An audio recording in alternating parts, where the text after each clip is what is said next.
30화. 그런 거야 쉽지. 나는 결혼 후 2년 정도 직장에 다녔다. 결혼 후 얼마 되지 않아 회식이 있던 날 남편이 나를 데리러 온 적이 있었다.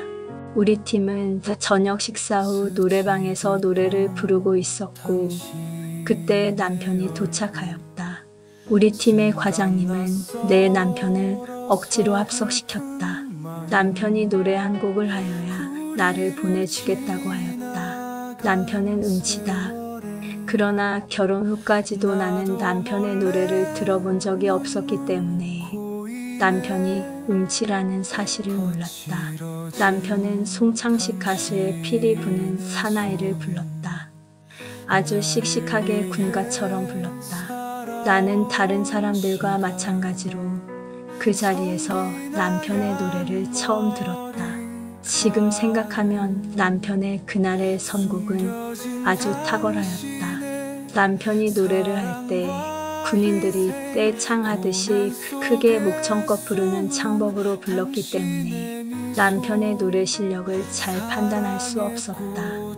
그저 매우 씩씩하게 부른다고만 생각했다. 나는 그날 이후 아주 성격 좋은 남자와 결혼을 잘하였다는 말들을 들었다. 살면서 알게 된 것은 남편은 씩씩한 성격은 아니다. 오히려 참 조용하기까지 하다. 그날 아내의 직장 회식에서 노래를 부른 것은 신혼의 감정에서 나온 아주 드문 행동이었던 것이다. 그 하루는 남편이 나를 위해 선사해준 유일무이한 사랑의 행적이 있는 날이었던 것이다. 내가 첫 아이를 가졌을 때 남편이 자장가를 한 곡 불렀는데 처음 듣는 노래였다. 착한 아기 잠잘 자는 베개머리에 어머님이 사다 주신 과자 한 봉지 먹어봐도 배는 안 불러. 섬집 아이를 들을 때처럼 엄마 없이 혼자 잠든 아이가 상상되며 가사도 슬프고 멜로디도 슬프게 들렸다. 나는 남편에게 조르듯 부탁하여서 몇 번 더 들을 수 있었다. 가사는 금방 외울 수 있었으나 멜로디는 귀에 바로 들어오지 않아 여러 번 따라 불러야 했다. 다음날 옆집 아주머니가 놀러왔다. 그녀는 나보다 나이도 조금 많고 아이도 이미 있었다. 나는 그녀에게 이런 자장가를 아느냐며 간밤에 배운 자장가를 불러주었다. 부르면서도 음이 이게 아닌데 왠지 잘 안 잡힌다는 느낌을 받았지만 그냥 끝까지 불렀다.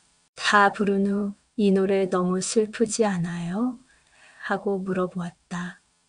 그녀는 고개를 갸우뚱하더니 슬픈 건 잘 모르겠고 노래가 음이 좀 이상한 것 같다고 하였다. 나는 그녀가 너무 감정이 메말랐다고 생각했었다. 그러나 지금 생각하니 내가 남편에게 그 노래를 배우기 어려웠던 이유도 그녀가 그 노래가 좀 이상하다고 느꼈던 이유도 모두 멜로디를 반음씩 떨어뜨렸기 때문이었던 것 같다. 집안 정리를 하다가 아주 오래된 녹음 테이프를 발견했다. 빈 테이프를 사다가 녹음을 한 듯 겉으로 봐서는 무엇이 녹음되었는지 알 수 없었다. 들어보고 별거 아니면 버리려고 기계에 넣고 소리를 들어보았다. 테이프 속에서는 어떤 남자가 기타를 치며 노래를 하고 있었다. 전에 남동생의 노래를 녹음한 테이프를 들어본 적이 있었는데 그것과 비슷하였다. 그러나 노래의 가사로 들어서는 더 오래된 노래였다. 성악가들의 노래가 다 비슷하게 들리듯이 음치들의 노래도 다 비슷하게 들린다는 것을 알게 되었다. 남동생이 아니라면 도대체 누가 이렇게 노래를 못할까? 짐작이 가질 않았다. 반복해서 들어보니 어느 누구도 아닌 내 남편의 목소리였다. 테이프 속에서는 당시의 대학가요제 방송도 녹음되어 있었다. 녹음 당시 그 방 안에 아무도 없는지 고등학생인 남편만 여러 노래를 아주 목청껏 부르고 있었다. 내 앞에서 늘 점잔을 빼던 남편의 고등학생 시절을 훔쳐보는 제 재미가 쏠쏠하여 오랜 시간 들은 후 남편의 노래 녹음이라고 메모한 후 다시 잘 꽂아두었다. 나는 이 녹음 테이프를 듣고 남편이 정말 심한 음치라는 것을 알게 되었다. 결혼 전 데이트할 때도 노래방에 절대 가지 않았던 이유를 비로소 알게 되었다. 첫 아이를 임신한 해 교회에서 개최한 가족 찬양 대회에 나가기 위해 노래 연습을 할 때였다. 내가 선곡한 노래를 남편에게 숙지시킨 후 내가 후렴에서 화음을 넣었더니 남편이 나에게 노래 정말 그렇게 할 거야? 라며 언짢아하였다. 처음에는 무슨 말인지 몰랐었는데 내가 화음을 넣으면 본인이 음을 못 잡게 되니 나에게 화음을 못 넣게 한 것이었다. 그런데도 나는 눈치를 못 챘던 것이다. 사랑하면 눈에 콩깍지가 씌운다더니 그 말을 실감하였다.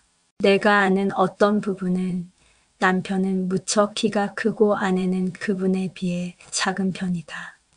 그 남편이 결혼 후 한참이 지난 후 아내에게 키가 이렇게 작은 줄 몰랐다고 하더라는 말을 들었다. 나는 남편의 노래를 전혀 못 들은 것도 아닌데 그냥 그러려니 했던 것이다. 지금도 남편은 내 옆에서 기타를 치며 노래를 부르고 있다. 사실 요즘 우리가 다니고 있는 교회에서 남편은 찬양팀장을 맡고 있다. 매주 찬양 부르는 시간에 남편이 앞에서 기타를 치며 찬양을 부른다. 처음에 임무가 주어졌을 때 남편은 세상에 이런 일이 다 있느냐며 매우 당혹스러워했다. 그러나 매주 남편이 열심히 연습을 해서인지 전 교인이 다 함께 남편의 인도에 맞추어 노래를 부르고 있다. 1년 동안이나 매주 하다 보니 불렀던 노래인지 아닌지 생각이 나지 않을 정도로 많은 노래를 함께 불렀다. 남편은 본인이 정리한 노래집을 뒤지지 않아도 한 번이라도 불렀던 곡인지 아닌지의 여부를 금방 알 수 있다며 혼자 웃었다. 그 방법은 다름 아니라 그냥 한번 불러보면 된다는 것이다. 남편은 악보를 보고 첫 소절을 불러봐서 멜로디가 딱딱 맞으면 불렀던 노래라면서 넘어가는 식으로 선곡을 한다. 어느 날 이제는 정상적으로 노래하는 남편의 노래를 듣고 있자니 전에 노래를 잘 못할 때 녹음해 놓지 못한 것이 아쉬웠다. 그래서 내 마음을 얘기했더니 남편이 이렇게 말했다. 그런 거야 쉽지. 언제든지 그렇게 할 수 있어. 남편이 노래를 언제든지 잘 못하는 것이 자신의 대단한 능력인 양 으스대는 것이 우스웠다. 남편은 흔쾌히 연습이 필요한 노래를 부르며 나에게 녹음할 기회를 주었다. 우리 아들도 아빠를 약간 닮았다. 신기하게도 둘 다 기타를 치며 노래 부르기를 정말 좋아한다.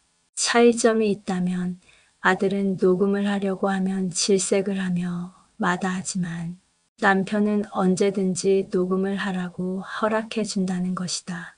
남편은 내게 이렇게 말해준 적이 있다. 당신이 그렇게 즐거워하는데 뭐가 어렵겠어. 나도 이제 남편이 음치라고 놀리는 것을 그만두어야겠다.